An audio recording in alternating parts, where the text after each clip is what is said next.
നമസ്കാരം. മലയാളി വാർത്തയിലേക്ക് സ്വാഗതം. നമ്മൾ ഇന്ന് രാജ്യാന്തര ബന്ധ നമുക്കൊപ്പമുണ്ട്. നമ്മൾ ഇന്ന് ചർച്ച ചെയ്യാൻ പോകുന്നത് രാഹുൽ മാങ്കൂട്ടത്തിൽ MLA കടന്നുപോയ വിവാദങ്ങൾ, ഇപ്പോൾ കടന്നുപോയിക്കൊണ്ടിരുന്ന കേസുകൾ, അതായത് ഒരു സ്ത്രീ വരുന്നു, രണ്ടാമത്തെ സ്ത്രീ വരുന്നു, മൂന്നാമത്തെ സ്ത്രീ വരുന്നു, ഗുരുതരമായ ആരോപണങ്ങൾ.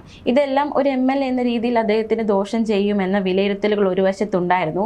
പക്ഷേ മറുവശത്ത് കാണാൻ സാധിക്കുന്നത് ഇത്രയും വിവാദങ്ങൾ ഉണ്ടായി, ഇത്രയും ഇപ്പോൾ ലൈംഗികപരമായിട്ടുള്ള വിവാദങ്ങളാണ് അല്ലെങ്കിൽ ആരോപണങ്ങളാണ് MLAക്ക് നേരെ ഉയർന്നതെങ്കിലും അതൊന്നും അദ്ദേഹത്തെ ബാധിക്കുന്നില്ല എന്ന് തന്നെ നമുക്ക് ഓരോ ദിവസം പോകുന്നതോറും മനസ്സിലാക്കാൻ സാധിക്കുന്നുണ്ട്. ഇപ്പോൾ അദ്ദേഹത്തെ ഒരു MLA എന്ന രീതിയിൽ അവിടെ പ്രവർത്തിക്കാൻ അനുവദിക്കില്ല എന്ന് വെല്ലുവിളിച്ചവരുണ്ട്. അവർക്കൊപ്പം തന്നെ വേദി പങ്കിടുന്ന തരത്തിലേക്ക് കാര്യങ്ങൾ എത്തിയിരിക്കുകയാണ്.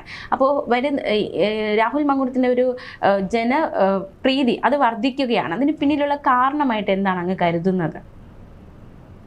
ജനപ്രീതി വർദ്ധിച്ചുകൊണ്ടിരിക്കുക തന്നെയാണ്. കാരണം ഇപ്പോൾ ഏറ്റവും കൂടുതൽ നടന്നിട്ട് ഗണേശനെ കുറിച്ചുള്ള ആരോപണങ്ങൾ വെച്ച് നോക്കുമ്പോൾ, അദ്ദേഹം പറഞ്ഞ വാക്കുകളും വെച്ച് തൂക്കി നോക്കുമ്പോൾ, ഒരു തട്ടിൽ ഒരു വലിയ ആനയും മറുതട്ടിൽ ഒരു ഉറുമ്പും എന്നതുപോലെ ആയിരിക്കുകയാണ് ഇപ്പോൾ രാഹുൽ മാങ്കൂട്ടത്തിൽ. ഗണേശൻ എന്ന് പറയുന്ന ആനയെ ബാലൻസ് ചെയ്യാൻ തീരെ പറ്റാതെ വെറും ഒരു ഇറുമ്പോ അത്തരം ഒരു കീടം മാത്രമാണ് ഇപ്പോൾ രാഹുൽ മാങ്കൂട്ടത്തിൽ. നോക്കൂ, ഇയാൾക്ക് 3 പേര് ബന്ധമുണ്ടായിരുന്നു എന്നാണ് പറയുന്നത്. പരസ്പര സമ്മതപ്രകാരം ബന്ധത്തിലേർപ്പെട്ടതിനെ തുടർന്നുള്ള അവരുടെ പിണക്കത്തിൻ്റെ ഫലമായിട്ടുണ്ടായ പരാതികളാണ് ഉണ്ടായിട്ടുള്ളതെന്ന് വളരെ വ്യക്തമാണ്. കോമൺ സെൻസിനും കോമൺ മാനും ലേമാനും മനസ്സിലാവുന്ന കാര്യങ്ങളാണ് രാഹുൽ മാങ്കൂട്ടത്തിൻ്റെ കാര്യത്തിൽ സംഭവിച്ചിട്ടുള്ളത്. മറ്റേത് അങ്ങനെയല്ല. മന്ത്രി പദത്തിൽ ഇരുന്നു കൊണ്ട് ഔദ്യോഗിക പദവി ദുരുപയോഗപ്പെടുത്തിക്കൊണ്ട് സത്യപ്രതിജ്ഞ ലംഘിച്ചുകൊണ്ട് അദ്ദേഹം സ്വന്തം ഭാര്യയെയും വഞ്ചിച്ചുകൊണ്ട് ബന്ധങ്ങളിൽ ഏർപ്പെടുന്നു. ആ ബന്ധങ്ങളിൽ ഏർപ്പെട്ടത് റെഡ് ഹാൻഡഡായിട്ട് പിടിക്കപ്പെട്ടത് കോട്ട് ദ ബെൽറ്റ് ഡൗൺ എന്നൊക്കെ ഇംഗ്ലീഷിൽ പറയുമല്ലോ. കോട്ട് റെഡ് ഹാൻഡഡ് എന്ന് പറയുന്ന പോലെ വട്ടാപ്പാക്കൽ അത് കണ്ടുപിടിക്കപ്പെട്ടപ്പോൾ അദ്ദേഹം സ്വന്തം സ്റ്റാഫിനെ ഉപയോഗിച്ച്, അതായത് ഗവൺമെൻറ് സ്റ്റാഫിനെ ഉപയോഗിച്ചുകൊണ്ട് ആ സ്ത്രീയെ മുറിയിൽ അടച്ചിട്ടു. അവരുമായിട്ട് മൽപ്പിടുത്തം നടക്കി. അവർ പത്രങ്ങളോട് സംസാരിച്ചപ്പോൾ അവരുടെ കയ്യിൽ പ്ലാസ്റ്റർ ഉണ്ടായിരുന്നു. കൈ ഒടിഞ്ഞിട്ടുണ്ട്, ഫ്രാക്ചർ വന്നു. ഇപ്പോൾ വീണാ വിജയനെ ഏറ്റതിനേക്കാളും ആ കപടമായിട്ടുള്ള പരിക്കിനേക്കാളും വലിയൊരു പരിക്ക് അവിടെ പരസ്യമായിട്ട് തന്നെ വന്നിരിക്കുക. അപ്പോൾ അത്രമാത്രം ഒരു സ്ത്രീയെ പീഡിപ്പിച്ചുകൊണ്ടാണ്, അവരുടെ മനസ്സിനെ മാത്രമല്ല ശരീരത്തെയും പീഡിപ്പിച്ചുകൊണ്ടാണ് ആ ബന്ധം, ആ വീഴ്ച അവിടെ നടക്കുന്നത്. അവിടെ നിന്ന് രക്ഷപ്പെട്ട ഗണേശ് പത്രക്കാരോട് പറഞ്ഞത്, എനിക്ക് 5000-ലധികം പ്രണയിനിമാരുണ്ട് എന്നാണ്. 5000-ലധികം പ്രണയിനിമാരുണ്ടെന്ന് മാത്രമല്ല, ഈ പ്രണയമില്ലാത്തവൻ പൊട്ടനാണെന്ന് ഒരു തട്ടും കൂടി അദ്ദേഹം തട്ടി. മന്ത്രിപദത്തിൽ ഇരുന്നുകൊണ്ട് ഇങ്ങനെയുള്ള എന്ന് പറഞ്ഞാൽ ഈ അവിഹിത ബന്ധം നടത്താത്തവന്മാർ പൊട്ടന്മാരാണ്. എന്തൊരു വൃത്തികെട്ട സന്ദേശമാണ് കേരളത്തിൽ അദ്ദേഹം മന്ത്രിസ്ഥാനത്തിരുന്നുകൊണ്ട് നടത്തിയത്. ഇതൊക്കെ കേൾക്കുന്ന എത്രയോ കുട്ടികളുണ്ടാവും. അവരപ്പോൾ ഇതാണ് മിടുക്കുക എന്ന് വിചാരിച്ചു കഴിഞ്ഞാൽ കേരളത്തിലെ സ്ത്രീകളുടെ അവസ്ഥ എന്താവും? അപ്പോൾ ഓരോ പുരുഷനും ഇങ്ങനെ 5000 പ്രണയമനിമാരെ വെച്ച് പ്രേമിക്കാൻ തുടങ്ങിക്കഴിഞ്ഞാൽ, അല്ലെങ്കിൽ അതുപോലെ ബന്ധത്തിൽ ഏർപ്പെടാൻ തുടങ്ങി കഴിഞ്ഞാൽ കേരള സമൂഹത്തിൻ്റെ സ്ഥിതി എന്താവും? നമ്മളുടെ മക്കളുടെ സ്ഥിതി എന്താവും? ഇതെന്തൊരു സമൂഹമായിട്ട് മാറും? ഇതൊരു മിടുക്കായിട്ട് പറയാം, അല്ലാത്തവന്മാർ പൊട്ടന്മാരാണെന്ന് എന്നും മന്ത്രി ഉപദേശിച്ചു കൊടുക്കുക. ഇപ്പോൾ ഈ കാലഘട്ടത്തിൽ നമ്മുടെ ജെൻസി എന്ന് പറയുന്ന വലിയ ചിന്താശേഷിയുള്ളവരല്ല. എല്ലാ കാര്യത്തിനും നമ്മുടെ ഡിജിറ്റൽ മീഡിയയെ ആശ്രയിക്കുന്നവരാണ്. ഒന്നും ചിന്തിക്കുകയില്ല, ചരിത്രവും പഠിക്കുകയില്ല.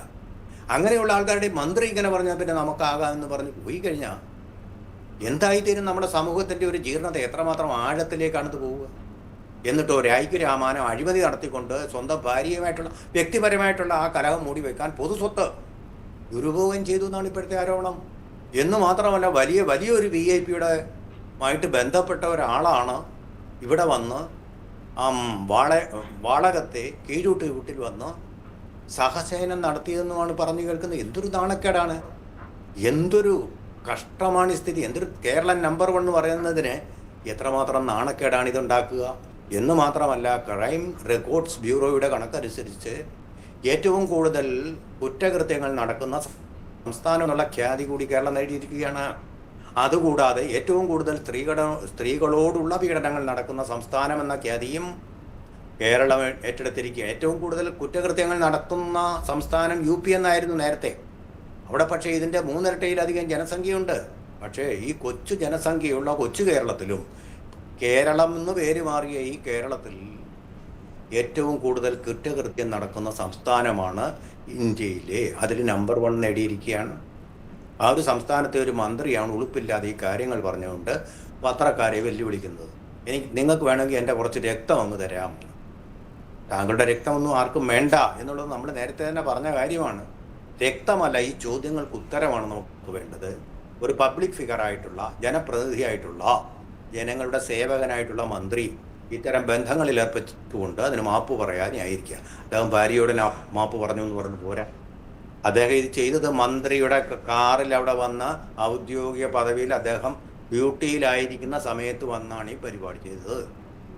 അതിനൊരു ഉത്തരവും മാപ്പ് പറച്ചിലും കേരളത്തിലെ അദ്ദേഹത്തെ ജയിപ്പിച്ചുവിട്ട ജനങ്ങൾ മാത്രമല്ല, തോൽപ്പിക്കാൻ ശ്രമിച്ച ജനങ്ങൾ വർദ്ധിക്കുന്നു. കാരണം അവരുടെ എല്ലാം കൂടി മന്ത്രിയാണ് അദ്ദേഹം. ഈ തെരഞ്ഞെടുപ്പ് കാലത്ത് ഗവൺമെന്റിനെയും പിണറായിയെയും ബാധിച്ച രാഹുവാണ് ഇദ്ദേഹം എന്നുള്ള കാര്യത്തിൽ യാതൊരു സംശയമില്ല. അപ്പോൾ ഇദ്ദേഹവുമായിട്ട് താരതമ്യം ചെയ്യുമ്പോൾ ഇദ്ദേഹം ചെയ്ത കുറ്റകൃത്യങ്ങളുടെ ഭാരം ഒരു ആനയുടേതാണെങ്കിൽ കേവലം ഒരു ഉറുമ്പിൻ്റേത് മാത്രമാണ് നമ്മുടെ രാഹുൽ മാങ്കൂട്ടത്തിൽ ചെയ്ത. തൻ്റെ കല്യാണം കഴിക്കാത്ത ആളാണ്.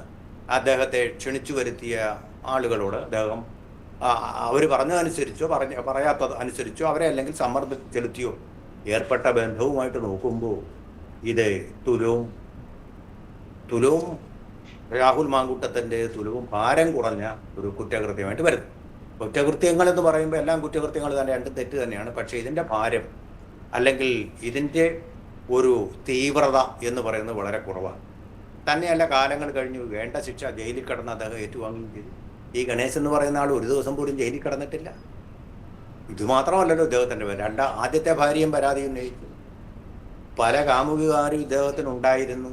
അങ്ങനൊരു കേസിൽ ഇടപെട്ടതിനാണ് ഉമ്മൻചാണ്ടിയെ ഇയാൾ കുരുക്കിലാക്കിയത്.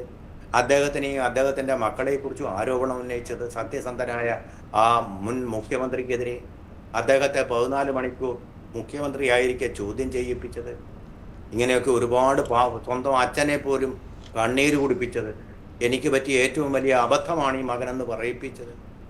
ഇങ്ങനെയൊക്കെ തിലകനെ, താരസിംഹാസനം അലങ്കരിച്ചിരുന്ന തിലകനെ അമ്മയുടെ മീറ്റിങ്ങിൽ വെച്ച് കൈയേറ്റം ചെയ്യാൻ ശ്രമിച്ചത്. ഇങ്ങനെയൊക്കെ ഒരുപാട് ഗുരുത്വദോഷങ്ങളും പേറി നടക്കുന്ന ഒരു മനുഷ്യനാണ് ഇദ്ദേഹം. അതിലൊരു ഉളുപ്പുമില്ലാതെ, കൂസലില്ലാതെ. ശരിയാണ്, അദ്ദേഹം ഒരു നടനാണ്. അദ്ദേഹം നടൻ എന്നുള്ള നിലയിൽ അദ്ദേഹത്തിൻ്റെ ഒരു ആരാധകനാണ്. വളരെ ചടുലമായിട്ടുള്ള നടനങ്ങളോടെ, അതുപോലെ തന്നെ വളരെ സ്വാഭാവികമായിട്ടുള്ള ഭാവങ്ങളോടുകൂടി അഭിനയം നടത്തുന്ന ആൾ ബഹുമാനിക്കുന്നു. പക്ഷേ ഈ ചെയ്തു കൂട്ടിയ പാപഭാരങ്ങൾക്ക് അതൊരു ഉത്തരമാകുന്നില്ല. അതിന് മറുപടി ജനങ്ങളോട് അദ്ദേഹം പറയാൻ ബാധ്യസ്ഥനാണ്. എന്താണ് നടന്നത്?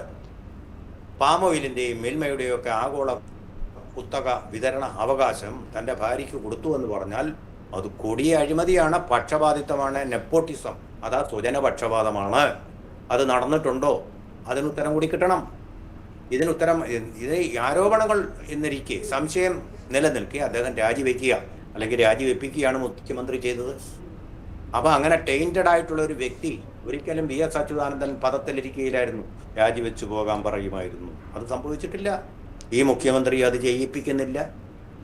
ഇത് അദ്ദേഹത്തിന് തന്നെ ഭാരമായിട്ടും അദ്ദേഹം വെച്ചുകൊണ്ടിരിക്കുമ്പോൾ അദ്ദേഹത്തിനും ഇതിനകത്ത് എന്തോ പങ്കുണ്ട്. അദ്ദേഹവും ഈ പാപത്തിൻ്റെ ഭാഗമാണ്.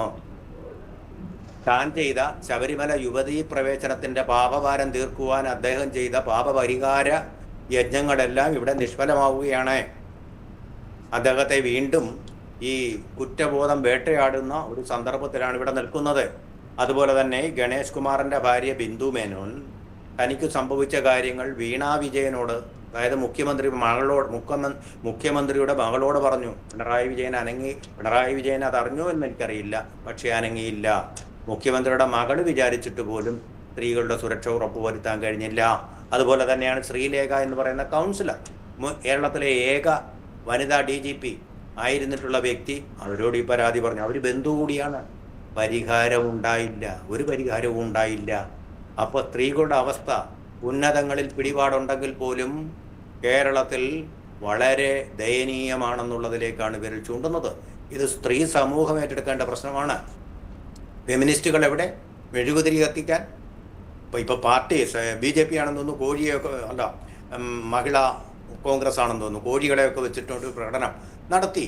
അതുകൊണ്ടൊന്നും തീരുന്ന അല്ല ഇത്. നിങ്ങൾ പണ്ട് മംഗളത്തിൽ ഇതുപോലൊരു കേസുണ്ടായപ്പോൾ പ്രസ് ക്ലബിലേക്കും പിന്നെ മംഗളം ഓഫീസിലേക്കും ഒക്കെ പ്രകടനം നടത്തിയല്ലോ, അതിരൂക്ഷമായിട്ട്. ഇന്നിപ്പോൾ എവിടെ നിങ്ങളുടെ ആവേശം?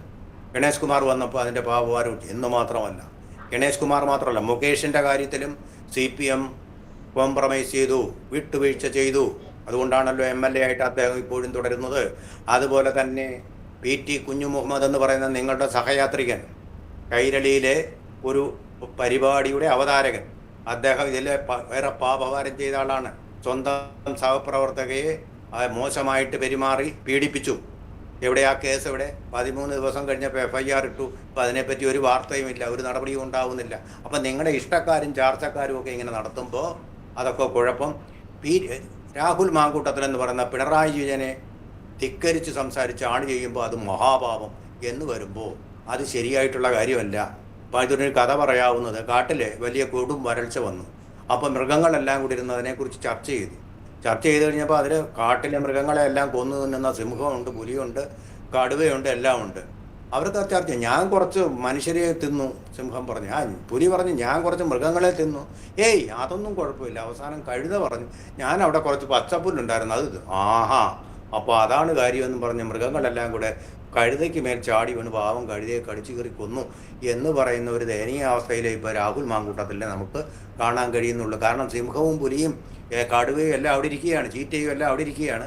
ഇവിടെ ഒരു കഴുത എന്ന് പറയുന്ന രാഹുൽ മാങ്കൂട്ടം, കഴുതയായതുകൊണ്ടാണ് ഇതൊക്കെ പബ്ലിക്കായിട്ട് വന്നത് എന്ന് വിശ്വസിക്കുന്ന ഒരാളുമാണ് ഞാനത്. ഇല്ലാത്ത ഇതേ ബന്ധം പുലർത്തുന്ന എത്രയോ പേര് വലിയ മാന്യന്മാരായിട്ട് കഴിയുന്നു നമ്മുടെ സമൂഹത്തിൽ. അപ്പോൾ അദ്ദേഹം ചെയ്തതിന് മഹാഭാവമായിട്ട് കേരളത്തിൽ നടക്കുന്ന ഇന്നത്തെ ജൻസിയിലൊക്കെ നടക്കുന്ന കാര്യങ്ങൾ മാത്രമേ നടന്നിട്ടുള്ളൂ ഇവിടെ. അപ്പോൾ അദ്ദേഹത്തിനെ മഹാഭാവിയായിട്ട് ചിത്രീകരിക്കുന്ന ആൾക്കാരെ സ്വന്തം കണ്ണിലെ കമ്പ് കാണാതെ ഇദ്ദേഹത്തിൻ്റെ കണ്ണിലെ കരടിന് നേരെ ചൂണ്ടുകയാണ്. രാഹുൽ തന്നെ ചോദിച്ചൊരു കാര്യമുണ്ട്. ഇപ്പോൾ എൻ്റെ ഒരു കേസ് വന്നപ്പോഴേക്കും SIT രൂപീകരിക്കുന്നു, അതുമാത്രമല്ല എന്നെ വളഞ്ഞിട്ട് അറസ്റ്റ് ചെയ്യുന്നു. പക്ഷേ ഗണേഷിൻ്റെ കേസ് വന്നപ്പോൾ അത്തരത്തിൽ വലിയൊരു ആവേശമൊന്നും പോലീസിൻ്റെ ഭാഗത്തുനിന്ന് ഇല്ല എന്നൊരു പോയിന്റ് രാഹുൽ മാങ്കൂട്ടത്തിൽ ചൂണ്ടിക്കാണിച്ചിരുന്നു. അതെ, തന്നെയല്ല, അതായത് സ്വന്തം പാർട്ടി തന്നെ അദ്ദേഹത്തെ തള്ളിക്കളഞ്ഞില്ലേ. എൻ്റെ ബോധ്യങ്ങളുടെ അടിസ്ഥാനത്തിലാണ്, ബന്ധങ്ങൾ അദ്ദേഹത്തിനുണ്ട്, എനിക്കറിയാം എന്ന് ഇയാളാരെ SIT ചീഫ് VD സതീശനാണ് അങ്ങനെ പറഞ്ഞ് മൊഴിഞ്ഞുകൊണ്ട് അയാളെ പുറത്താക്കിയത്. ഇയാൾ KPCC പ്രസിഡന്റ് ആയിരിക്കുന്ന ആളെ പോലീസ് ഓഫീസർ, DGP, അന്വേഷണം നടത്താൻ CBIയുടെ ഹെഡോ, CBI ഡയറക്ടർ കയറി സ്വന്തം പാർട്ടിയെ സെൽഫ് കോൾ അടിച്ച് നശിപ്പിച്ചു കഴിഞ്ഞു. അയാളാണ് ഏറ്റവും കൂടുതൽ ഈ ദ്രോഹം ഈ പാർട്ടിയെ ഇത്രയും ഉയർത്തി നിർത്തിയ രാഹുൽ മാങ്കൂട്ടത്തിലേക്ക്. രാഹുൽ മാങ്കൂട്ടത്തിൽ ചെയ്തത് എറ്റത്തരമാണെന്ന് അറിഞ്ഞുകൊണ്ട് തന്നെയാണ് ഞാൻ പറയുന്നത്. അദ്ദേഹത്തെ ഒരു തരത്തിൽ ന്യായീകരിച്ചുകൊണ്ടല്ല ഞാനീ പറയുന്നത്. പക്ഷേ ആ പാർട്ടി തന്നെ ഇപ്പോൾ ഇവിടെ നോക്കൂ, ഗണേഷ് കുമാറിൻ്റെ പാർട്ടിയിൽ ആരെങ്കിലും ഇദ്ദേഹത്തെ എതിർത്ത് പറയുന്നു, NSS എതിർത്ത് പറയുന്നു, LDFിലെ ആരെങ്കിലും എതിർത്ത് പറയുന്നു? ഒന്നുമില്ല, ആർക്കുമില്ലല്ലോ അനക്കം.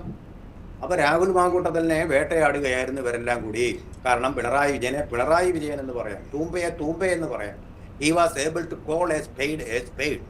തൂമ്പയെ എന്ന് പറയാൻ കഴിവുള്ള ഒരാളായിരുന്നതുകൊണ്ട് അദ്ദേഹത്തെ ഒതുക്കാൻ വേണ്ടിയുള്ള ശ്രമമാണ്. പക്ഷേ അദ്ദേഹത്തിൻ്റെ ജനപിന്തുണ വർദ്ധിക്കുകയാണ്. അദ്ദേഹം തന്നെ അഭിമുഖത്തിൽ പറഞ്ഞു, ഈ VD സതീശൻ പറഞ്ഞല്ലോ, മാന്യനായ കോൺഗ്രസ് നേതാവ് തന്നോട് പരാതി പറഞ്ഞത്.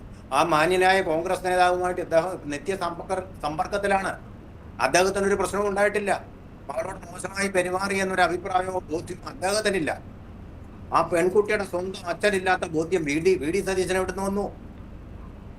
ആളാവാൻ വേണ്ടി വായി തോന്നുന്നൊക്കെ സ്വന്തം പാർട്ടിക്കാരനെതിരെ വിളിച്ച് പറയുന്ന ആ നിലപാടിന് അത് തിരിച്ചടി കിട്ടിക്കോളും. ഇപ്പോൾ കേരളത്തിൽ തിരിച്ചടി കിട്ടിക്കോളും. പിണറായി 3ാം ഒഴിവും കടക്കും. അതിന് പ്രധാനപ്പെട്ട കാരണക്കാരന് VD സതീശനാണ്. സുധാകരനെ കണ്ണൂരിൽ മത്സരിപ്പിക്കാതിരിക്കാൻ പ്രധാനപ്പെട്ട കാര്യം ഈ VD സതീശനാണ്. മാധ്യമങ്ങളുടെ നല്ല പുള്ളിയായിട്ട് അങ്ങ് നടക്കുകയാണ്. കാണാം ഇപ്പോൾ തെരഞ്ഞെടുപ്പ് വരും. ഇപ്പോഴേ തുടങ്ങി യുദ്ധം കോൺഗ്രസിനകത്ത്. തെരഞ്ഞെടുപ്പ് തീയതി പ്രഖ്യാപിക്കും മുമ്പേ കോൺഗ്രസിനകത്തെ യുദ്ധം തുടങ്ങിക്കഴിഞ്ഞു. മനസ്സിലായില്ലേ? അപ്പം അങ്ങനെ ഒരു അവസ്ഥയിൽ കോൺഗ്രസിൻ്റെ ഒരു രക്ഷകനായിരുന്ന രാഹുൽ മാങ്കൂട്ടം, അതുപോലെ ശക്തനായിട്ടുള്ള പിണറായിയോട് കിടപിടിക്കാൻ ശക്തിയുള്ള സുധാകരനെ ഒക്കെ അവർ കപ്പലിൽ നിന്ന് വലിച്ചെറിഞ്ഞ് ആഴക്കടലിലേക്ക് തള്ളിയിരിക്കുകയാണ്. വിനാശകാലയെ വിപരീത ബുദ്ധി എന്നല്ല പറയാനില്ല. ഇവിടെ ഒരു രക്ഷകനാവാൻ പറ്റിയ ആള് രാഹുൽ മാങ്കൂട്ടത്തിൽ തന്നെയാണ്. നോക്കൂ, അദ്ദേഹം നടത്തുന്ന പരിപാടികളിൽ ഇപ്പോൾ എതിർപ്പല്ല, വലിയ വലിയ ആൾക്കൂട്ടങ്ങളാണ് വന്നുകൊണ്ടിരിക്കുന്നത്. അദ്ദേഹം ഒരു മാന്യനായ വ്യക്തി ആണ്.